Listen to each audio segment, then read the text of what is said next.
Oh, Dread snuck in here. They don't know he's here. Peanut has a good idea because he sees the scuttle, and yeah, even with that Q not connecting, he knows what's up. They should. Does he, though? Doesn't look like he does, and now Kellen's going to get engaged upon here. The satchel helps out, and Kellen still has his flash, and will wait until the last possible moment. Now Dread getting a little bit too close, and the Crescent coming in, and the bomb won't be enough, and that will be Ducktom picking up first blood down in the bottom side as Peanut goes for the extended counter game. Yeah, this is just worst case scenario for Afrika, considering the information that Nongshim didn't gather, the advantage you had there set up, but you're Sejuani in this case. You know, a lot of other jungles end up making a bigger play here, do a lot more damage. Unfortunately, Dread's just not at that stage as Gori. Gori might die here. The flash comes in, and there it is, 1E to rule them all as Fly will shore up the stuff here for his team. After his team gives up first blood, Fly gets a solo kill. Lahens is getting pretty low, and now with the teleport coming in, this is Ziggs that's teleporting in, and the Hex Flash over the wall will not be enough.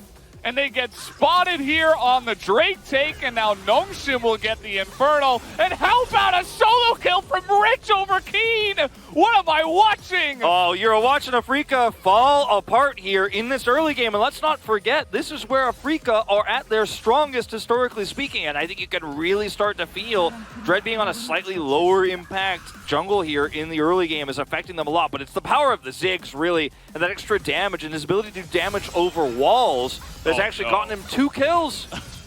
Now Rich is proc and conquering. He's ready for more.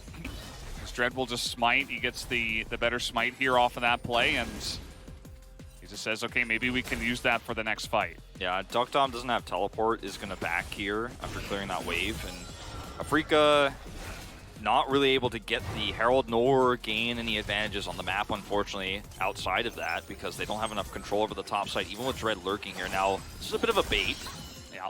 They're trying to take advantage of Rich here as the stun, the flawless duet will entirely miss. Rich with the flash away, but the follow-up from Kiin will be enough as Dread secures the kill. This is huge for Nongshim if they get this.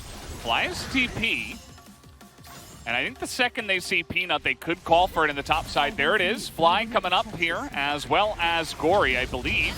As yes, it's going to be a 3-on-2 flash away from the moonfall, but now they're just diving on the Fly, and he can't do anything to get away. And Kiin, same for him, trying to get the resets, but he cannot, as Rich will go down, but it's still a huge win for Nongshim. Yeah, and they're going to grab the whole turret with this Rift Herald, and the solo Cloud Drake on the opposite side of things isn't going to be as impactful. I mean, the ability to grab away that tempo from Nongshim would be heading towards now a Mountain Soul. And Soul Point on the follow-up Drake is pretty huge, as I don't know about this commitment here. I don't think you win this fight. You're going to need somebody else here. A lot of cooldowns and flashes down, and now a teleport from Ducktom is coming on in, but now we got everybody joining in. Kiin trying to get back in the fight, and they're isolating Peanut. A lot of damage done with the bomb, but that's fine. Kiin a little bit isolated himself, and Peanut's still not dead, but Kiin on a little bit of a rampage, and it looks like Nongshim may have overstepped here just a bit. That's 2 kills. Now over to the side of Kiin, and Leo's getting free farm here. Yeah, he's going to get an extra plate here for free, solo, so 160 gold goes to him. And this is a huge overextension from Nongshim. Like, you can't win this 2v2 necessarily, as we're going to watch the replay of this first, as Kiin has a beautiful flash to dodge the moonfall, but it's just a little, or it's actually Fly who dodges, it's not Kiin, but it's just a little too late, right, in the arrival, as it is a 3v2. Rich does end up going down here despite some, you know, trying to hit those minions to stay alive. As in this scenario, the positioning is just so good. Like, Dread is able to zone this out so well, and he's extremely tanky even at this stage.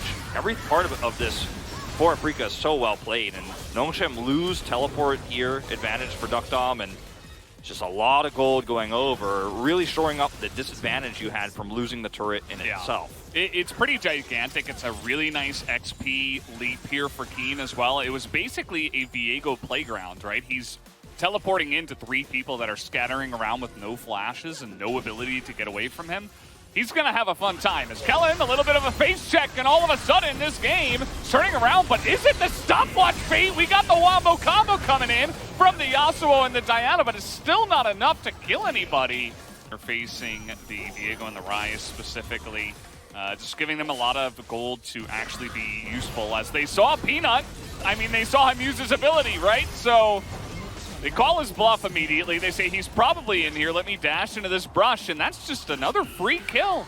He can't join the fight. The wave was pushing top. He lost his turret, so... Okay, here we go. That's going to be a flawless do that. But look at that, the tip of the Everfrost. And now we have everybody grouping up here, and that should be enough. Down he will go. Dread going in. Yeah, he really has no fear. Just running straight into the brush. And now there's going to be 4 of them. 5 make it as the engage comes in. They get the wombo combo. There's the damage the Vanguard says as well. But still, it's 2 members of Nongshim that went down first. Fly survives, Dread is still alive, and now it's Viego's playground again. Rich, he's trying to make the play. Heartbreaker not going to do too much, but the CC is there once again, and they have it in spades. Meanwhile, okay, maybe it's Afrika who overstayed this time. Lahen's definitely going to pay the price, but at least Kiin does get away. You can see Lahen's not able to get any kind of hex flashing. Would have looked different too, because Dogtom had to teleport because there was an Alistar in his way. And then that allows Leo to easily interrupt and get that pick. So great plays all around for Afrika. This is one of their best games we've watched from them in a while. And yeah, they're turning this game around. And they're really ramping up in recent times. 3 wins in series in a row, and now they're looking for potentially another one here, at least in game 1, as Dread extremely tanky on the Sejuani. It's not going to be easy. Look at the damage on the Kellen. He just goes down, and Forrest gets it, and now we have the wombo combo from Afrika this time, trying to turn it around with the Moonfall, with the Yasuo. But as we've been saying, the damage is just not there anymore. And Afrika from ahead are dominating now. If there was just a little bit more survivability on Dogtom, if he had a little bit more damage here. Yeah, they're just going to go for the engage. It's Peanut. No flash for him, and he just gets heartbroken. Down he will go, and Afrika are looking for this. They're going to take the inhibitor and back. Mountain Soul on the line. They do not want to take that risk, and so they'll just wait for this one.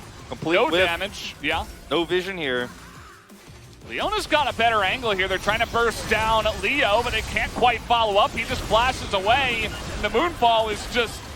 it's nothing. The Yasuo trying to do some damage, but it's not quite enough. And now Fly on the backside with the Rise just nukes everybody down, and that's going to be it. The ace comes in, and it was a foregone conclusion. Afrika stay clean till the end, and they will pick up game 1. Very great start here for Afrika Freaks. A completely different look for them. One that we've been seeing a little bit more of towards the end of regular season. But to win this game against this composition Nongshim are so practiced with, they came prepared. The Sejuani pick was great for this. They handled the early game where they were behind extremely well, positioned extremely well when they were ahead, controlled vision, and played around the objectives.